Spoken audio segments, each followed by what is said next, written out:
अस्सलामुअलैकुम। मैं आपका होस्ट बाबर शरीक कांजू। मेरे नाल इस वक्त मलक मजर हुसैन रियान साहब मौजूद ने। ये इस इतवार 3 दसंबर ਨੂੰ एक किसानां ਦਾ इकट्ठ करने जा रहे हैं अपने school Ali Islamia public school Jalalpur Bhattian दे विच।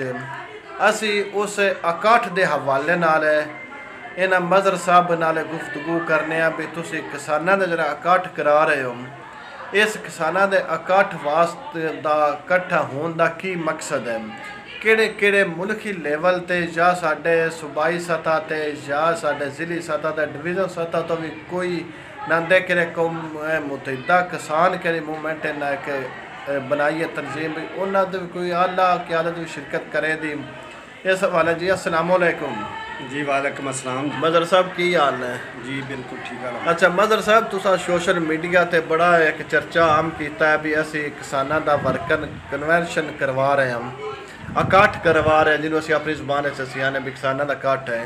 वो किसानों का इकट्ठ है, तुसी इस इतवार 3 दसंबर को करवा रहे, तुसी भरपूर एक मुहिम चलाई भी तमाम किसान जिहड़े ने वो भरपूर उस शिरकत करन। उस इकट्ठ का मकसद की है जी? बिस्मिल्लाहिर्रहमानिर्रहीम। ज़ाती मकसद ते मेरे हट के ज़िला हफजाबाद के किसान जिहड़े ने जी उन्हां वास्ते कर रहे हैं कि ज़िला हफजाबाद जदों असी धान की फसल दे अपना चुक लईए तो वो बाकियात नूं जलाण वास्ते पुलिस वाले साडे पिछे पिछे हुंदे ने, उहदा कोई हल नहीं। उस तो बाद सन DAP खाद, सोना यूरिया खाद वक्त ते मिलती भी नहीं तो रेट तो भी बहुत ज़्यादा महंगी मिलती है। तो जदों गंदम पक जाती है उदों इंतजामिया हरकत चाहती साढ़े घरों के विचों उठा के लै जाती है। असी DCO साहब AC पिंडी भट्टियां असी रिक्वेस्ट करने कि साढ़े हाल ते रहम किया जाए किसानों के ते। इस वास्ते मकसद है इकट्ठे हो के असी गोदामां दे विच लोगों के खाद पई है तो सन 5000 सोना यूरिया दसते हैं, DAP 15 साढ़े 14000 तो दे रहे। तो साडा किसान जदों इकट्ठा होवेगा असी इंशाअल्लाह भरपूर एहतजाज करांगे। 2-2 करोड़ दीयां गड्डियां DCO साहबा और AC साहब कोल हैं, लेकिन वो रेट आके चेक करते हैं गाजर दा, गोभी दा, आलू दा कि रेहड़ी वाला कोई आवाम नाल ज्यादती तो नहीं कर रहा। असल ज्यादती की तरफ उन्होंने मुतवज्जो करना चाहना कि पेट्रोल पंपां ते तेल ईरानी विक रहा है और पैमाना घाटे, खाद DAP 2 नंबर विक रही है और रेट बहुत ज़्यादा है। सोना यूरिया बब्बर शेर खाद मिल नहीं रही, उनका भी रेट डबल हो गया है। तो ये वास्ते इकट्ठ साडा बाबर शेर काजू साहब, साड़ी आवाज़ तुसी पहुँचाओ ज़िला हफजाबाद के किसानों नूं। मैं तंजीम बना के दे रहा, कोई मैं ज़ाती फ़ायदा नहीं, मैं तंजीम ज़िले हफजाबाद के हर गाँव के 10 बंदे होने साढ़े जेड़े कि जदों भी जरूरत पवे दी किसान इकट्ठे होण के अपनी आवाज़ जिहड़ी आला हुकाम तक पहुँचाण दे। अच्छा हुण तुसी किसानां नूं एक ही पैगाम दिंदे, माशाअल्लाह किसान हुण काफ़ी हद तक वेले हो गए, फारग हो गए, अपनी धान की बाक़यादत काट के उस गंदम काश्त कर चुके हैं। तो हुण इस मकसद की है, क्यों इकट्ठा करना, की उन्हां वास्ते हुण अपील की तुसी किसानां अगे करदे हो?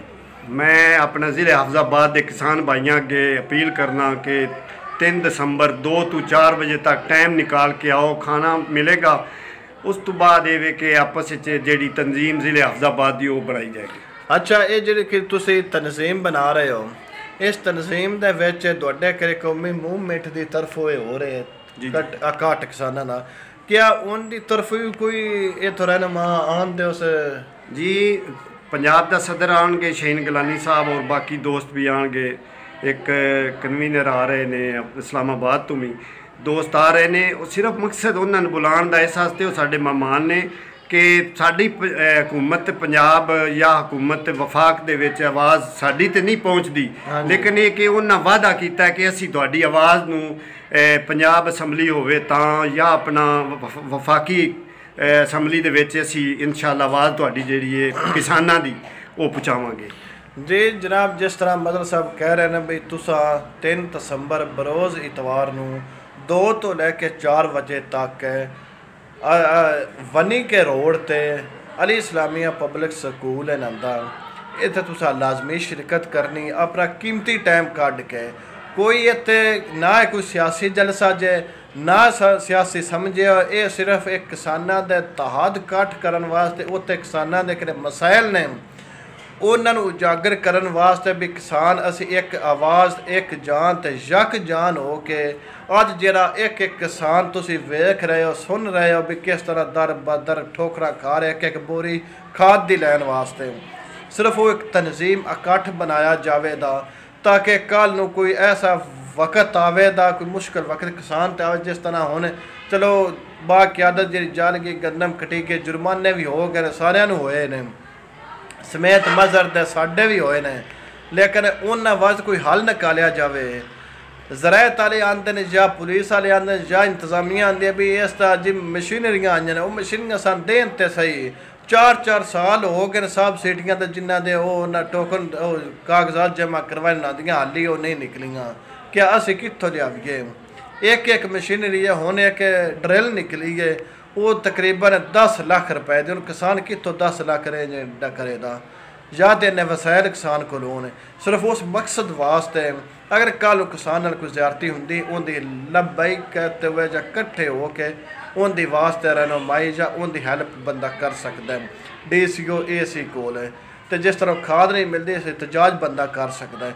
सिर्फ इस मकसद वास्ते बना रहे, कोई सियासी नहीं ना इन्हू सियासी समझो। इंशाअल्लाह तुसी 3 दसंबर बरोज़ इतवार को लाजमी शिरकत करनी है, 2 तो लैके 4 बजे तक तुसी आना है तो इंशाअल्लाह तुसी लाजमी शिरकत करें। खाने का भी वसी इंतजाम होगा जो सानू जट्टा होंदी है तो खाने का भी इंतजाम होगा इंशाअल्लाह वो लाजमी होगा। तो शिरकत लाजमी करनी, वीडियो को शेयर तुसा लाजमी करना है।